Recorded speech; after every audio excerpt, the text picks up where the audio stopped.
సంక్రాంతి వేళ గోదావరి జిల్లాలో పిండి వంటల గురించి చెబితే నోరూరాల్సిందే.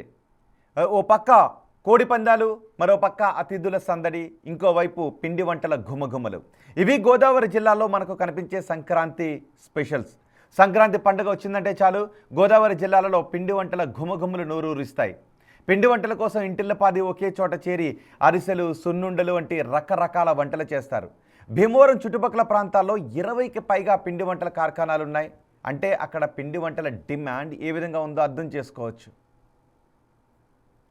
భీమవరం వచ్చే అతిథులకి పిండి వంటలతో ఆహ్వానం పలుకుతున్నారు భీమవరం వాసులు. ఇప్పటికే రకరకాల పిండి వంటలను తయారు చేయించుకుంటున్నారు. ప్రత్యేకంగా సంక్రాంతి పండుగకు సంబంధించి పిండి వంటలు చేసేందుకు ప్రత్యేక కార్ఖానాలు సైతం వెలిసాయనే చెప్పుకోవచ్చు. ప్రస్తుతం మనం చినమేరంలోని రామసీత కార్ఖానాలో మనం ఉన్నాం. ఇక్కడ చూస్తున్నాం రకరకాల పిండి వంటలను ఇక్కడ తయారు చేస్తున్నారు. కజ్జికాయలు వేయడాన్ని మీరు చూస్తున్నారు. ఎందుకంటే సంక్రాంతి అంటే కోడి పందాలు అన్న భీమవరం కోడి పందాలు వచ్చింది. భీమవరం కోడి పందాలతో పాటు పిండి వంటలు కూడా ప్రసిద్ధి అని చెప్తున్నారు. ఇటు సాంప్రదాయ పిండి వంటలైనటువంటి అరిసెలు, చెక్కలు, జంతుకులు వీటన్నిటిని కూడా మర్చిపోతున్నారు. ఎందుకంటే గతంలో అందరూ ఇంటిల్లిపాది ఒకే చోట చేరి ఈ పిండి వంటలను చేస్తూ వచ్చేవారు. కానీ మొత్తం రానున్న ఈ టెక్నాలజీ యుగంలో మొత్తం ఇదంతా కూడా మారిపోయి కేవలం ఈ 5G యుగంలో వీటన్నిటిని కూడా పూర్తిగా మర్చిపోయే పరిస్థితి కూడా ప్రజలు వచ్చేసారంటున్నారు. ఇవన్నిటికీ కూడా వీరు ఇప్పుడు కార్ఖానాల మీద ఆధారపడాల్సి వచ్చింది. సొంతంగా చేసుకునే ఓపిక కానీ దానికి సంబంధించి రుచి కూడా రావటం లేదంటున్నారు. అందులో భాగంగానే దీన్ని బేస్ చేసుకుని ఎక్కువగా కార్ఖానాలు కూడా వచ్చాయి. మనం చూస్తున్నాం ఇక్కడ అరిసెలు ఏ విధంగా ప్యాకింగ్ చేస్తున్నారో అరిసెలకి సంబంధించి. ఎందుకంటే ఆంధ్ర అంటేనే కొంత అరిసెలకు ప్రసిద్ధి. అటువంటి అరిసెలు సంక్రాంతి పండుగకు ప్రత్యేకంగా తయారు చేస్తూ ఉంటారు. అటువంటి అరిసెలు కానీ లేకపోతే జంతుకులు, చెక్కడాలు కానీ మీరు వీటన్నిటిని కూడా రకరకాల వంటలకి పిండి వంటలకి సంబంధించి పూర్తి స్థాయిలో భీమవరం వేదికగా మారిందన్నారు. ఇటు కోడి పందాలకు వచ్చిన వారు ఇక్కడ తప్పనిసరిగా వస్తారు, వచ్చి ఇక్కడ పిండి వంటలను కొనుగోలు చేసి వెళ్తారని కూడా నిర్వాహకులు చెప్తున్నారు. ప్రత్యేకంగా మొత్తం సుమారుగా 10 నుండి 15 ఈ ఏదైతే ఈ కళాయిలు ఉంటాయో ఆ కళాయిలు ఏర్పాటు చేసుకుని ఇక్కడ ప్రత్యేకంగా చేస్తున్నారు. ఒక పక్క మీరు అరిసెలు చూడొచ్చు, మరో పక్క బెల్లానికి సంబంధించి బెల్లం ఉండలు కూడా మీరు చూడొచ్చు. మరి నిర్వాహకులు రామసీత ఉన్నారావుని మాట్లాడించే ప్రయత్నం కూడా చేద్దాం. అమ్మ, ఏంటి మొత్తం కార్ఖానా అంతా బిజీగా ఉన్నట్టుంది, పండగ బిజీ. గతంతో పోలిస్తే ఏంటి ఎంత మేర ఎక్కువ చేస్తున్నారు? ఎంతానికి అది ఎప్పుడు ఇంకెలాగే ఉంటుందండి. పండగ 4 రోజులని చేస్తామండి. పండుగలో ఇలాగే ఉంటుంది. దీపావళికి, సంక్రాంతికి కూడా ఇలా బిజీ. ఏమేమి వెరైటీలు చేస్తారు? అన్ని రకాలు చేస్తామండి. పూర్వం అమ్మమ్మ సార్లు కానీ ఎలా చేసేవారు, మేము కూడా అయ్యే. బెల్లం మిఠాయి, పందారు లడ్డు, అరిసెలు, పోకలు, గోరుమిట్టీలు, పూతరేకులు, పాలకోబిల్లలు, అలా అన్ని రకాలు అమ్మమ్మ వాళ్ళు ఎప్పుడు చేసేవారు అన్ని రకాలు మేము చేయగలుగుతున్నాం. ఇప్పుడు మర్చిపోయారు అమ్మమ్మ వాళ్ళు మర్చిపోయారు కనుక మళ్ళీ గుర్తు చేయటం మనం. ఎందుకంటే ఇంటికాడ చేయట్లేదు. మనం చేస్తే అందరూ పట్టుకెళ్ళటానికి ఎక్కడి నుంచో వస్తారండి. విదేశాల దాకా పంపుతాం మేము. మీరు ఆర్డర్ ఇస్తే పంపించేస్తున్నారా? కొరియాలో పంపేస్తామండి. అది పార్సిల్ మరి ప్యాకింగ్ అంతా కొరియాలో అబ్బాయి వచ్చి తీసుకెళ్తాడు. ఎక్కువగా ఏ వెళ్తాయి మీ దగ్గర ఇప్పుడు ఈ సంక్రాంతి సీజన్? పూతరేకులు, చున్నుండలు, అరిసెలు, పోకలు, గోరుమిటీలు, ఇంకా అన్ని పాలకోబిల్లలు, పాలబంతులు, ఇక మనార పండ్లు, ఇంకా అన్ని రకాలు మీరు చూస్తున్నారు కదా, అన్ని రకాలునండి. అన్ని రకాలు చేయగలుగుతున్నాం మేము. అది మేము అందరూ చేసే వాళ్ళందరూ లేడీసే. ఎంతమంది ఉన్నారమ్మా? మాకు 30 మంది ఉంటామండి. అందరూ ఎప్పుడు కూడా మాకు వీళ్ళు ఇంకా ఆ రోజు ఈ రోజు లేదు, 365 రోజులు కూడా పని కృషి చేస్తాను ఉంటాం. చెయ్యాలి. పండగలో ఇలా చేసినాం ఇవ్వలేము,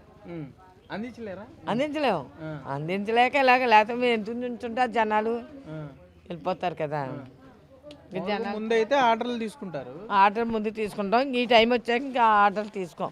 ఏమైనా కాళ్ళకి ఏది కావాలంటే అవి పట్టుకెళ్ళి రేకు వడియాలు కాంచి, గుమ్మడి వడియాలు కాంచి, ఇంకా అన్ని రకాలు పడతాం. పచ్చళ్ళు, వడియాలు, కారాలు అన్నీ రకాలు చేయగలుగుతాం. ఏంటి ఆలోచన ఎలా వచ్చింది మీకు ఇది అసలు ఇట్లా స్టార్ట్ చేయాలని? చెయ్యాలంటే మాకు ఒక మేడం గారు ఉండేవారండి, ఐబీవరం లక్ష్మి గారని.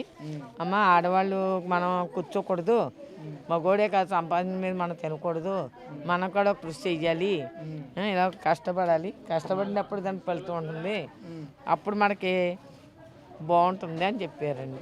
దానంటేనే ఫాలో అయ్యాను. ఏంటి ఎందుకు అంత ఫేమస్ రామ్ సీత గారి కార్ఖానా ఇక్కడ కొనాలి? మెయింటైన్ చేస్తానండి, క్వాలిటీ వెనక్కి తిప్పను. మీరు ఇప్పుడు ఏదో తిన్నారు కదా, ఏమి తిన్నారు, అది ఎలా ఉంది, గుమ్మడి గింజలు వండలో ఎలా ఉంది, అదండి క్వాలిటీ వెనక్కి తీను. మా అబ్బాయి కానీ నేను కానీ మా కోళ్ళు కానీ నాతోటి వాళ్ళు కూడా ఫాలో అవుతారండి. ఓకే, ఎన్నాళ్ళు అవుద్దమ్మా ఇది పెట్టి మీరు స్టార్ట్? 5 సంవత్సరాలు అయింది. రెగ్యులర్ కస్టమర్లు ఎక్కువ మంది ఉంటారు? ఎక్కువ వాళ్ళండి, కొత్త వాళ్ళు ఇప్పుడు వస్తున్నారు, అది ఎప్పుడు ఇంకా పాత వాళ్ళని విడిచిపెట్టండి మమ్మల్ని. మరి ఏంటి శుభ్రత విషయంలో కానీ ఎలాంటి జాగ్రత్తలు? ఎంపీ గారి కాంచి మా దగ్గర పట్టుకెళ్తారండి. అందరికీ పంపుతామండి, ఏదో జనవరి 1 ఎప్పుడైనా కొంచెం పంపుతాం, కానీ ఎప్పుడు మా దగ్గర అలవాటు వాళ్ళు. ఏంటి శుభ్రత విషయంలో ఎలాంటి జాగ్రత్తలు తీసుకుంటారు? నీట్నెస్ అండి బాగుంటుంది. అంటే నాది నేను గొప్ప చెప్పుకోకూడదు, మేము ఎలా చేస్తున్నాం మీరు చూసిన వాళ్ళు తెలియాలి. అది రుచిగా ఉన్నాయా లేదా, బాగున్నాయా లేదా, బయట పిండి వంటలకి ఇక్కడికి ఏంటి తేడా అని మీరు చెప్పాలి. అది నేను చెప్పాను అనుకోండి, నా గొప్ప నేను చెప్పుకోకూడదు కదా. రామచేత్ గారు ఏదో బడాయి చెబుతున్నారు అనకూడదు. అది తిని చూసి రుచి చూసి చెప్పాలి. మామూలుగా అమ్మమ్మలు చేయలేని పరిస్థితుల్లోకి వచ్చారు, ఓపికలు లేవు, రుచి కూడా అయిపోయాం, కానీ నేను చెయ్యాలని.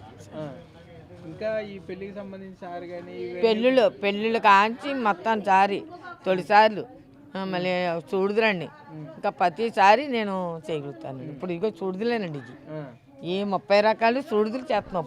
పండుగలో పెట్టుకున్నారు వాళ్ళు, అందరు 10 మంది వస్తారు, 10 మంది తీసుకుంటారండి, వాళ్ళు పెట్టుకున్నారు. చేయలేమంటే అలా కదమ్మా, మీసారి మాకు కావాలి అని కోరారు. ఎవరు ఎత్తిని వెనక పంపేది లేదండి, శుభ్రంగా చేసి పంపడమే నా పని. కష్టమైనా సరే ఈ టైంలో అవ్వదు అసలు నిజంగా చేయటం అనే సరే చెయ్యాలి, మనం వెనక పంపకూడదు. పంపితే రేపు అనేది రోజు మన పేరు పోతుందండి. ఎందుకంటే రామచేత్ గారికి వెళ్ళినాం చేయను అన్నారు, ఏ టైంలో చేస్తారు, మాకు ఆవిడ ఖాళీ టైంలో మీరు చేస్తారు ఆవిడ అని అడుగుతారు. అలా కాదు, ఖాళీలో కాదు, కష్టమైన పనులప్పుడు కూడా చెయ్యాలి. భీమవరం చుట్టుపక్కల అందరికీ అమ్మమ్మ ఇల్లు అంటే రామచేత్ గారి స్వీట్. పండగ అంతా ఇక్కడే పండగ పిండి వంటలు 4 రోజులు కూడా మగ పిల్లలందరూ ఇక్కడ చక్కగా భోజనాలు అవి వండించుకుని తింటారు. అది వేరే. ఈ పిండి వంటలు మాత్రం అందరూ ప్రతి ఒక్కళ్ళు వచ్చి పెట్టుకుంటారు. ఓకే, మనం చూస్తూనే ఇక్కడ ఈ అరిసెల ప్యాకెట్ చూస్తేనే మనకు అర్థమవుతుంది పరిస్థితి ఎంత అంటే రుచికరంగా, చూస్తేనే తినేయాలి అనిపించేంతగా, లేకపోతే ఇంటికి తీసుకువెళ్ళాలి, బంధువులకి పంపించాలి అనేంతగా చూస్తే అరిసెలకి సంబంధించి పాకం కూడా ఎట్లా కాకుండా, అట్లాగే స్వీట్లు కూడా ఎంతో రుచికరంగా చాలా క్వాలిటీగా చేస్తూ ఉంటున్నారు. భీమవరం కోడి పందాలకే కాదు పిండి వంటలకు కూడా అంతే ఫేమస్ ఉంటున్నారు ఇక్కడ భీమవరం.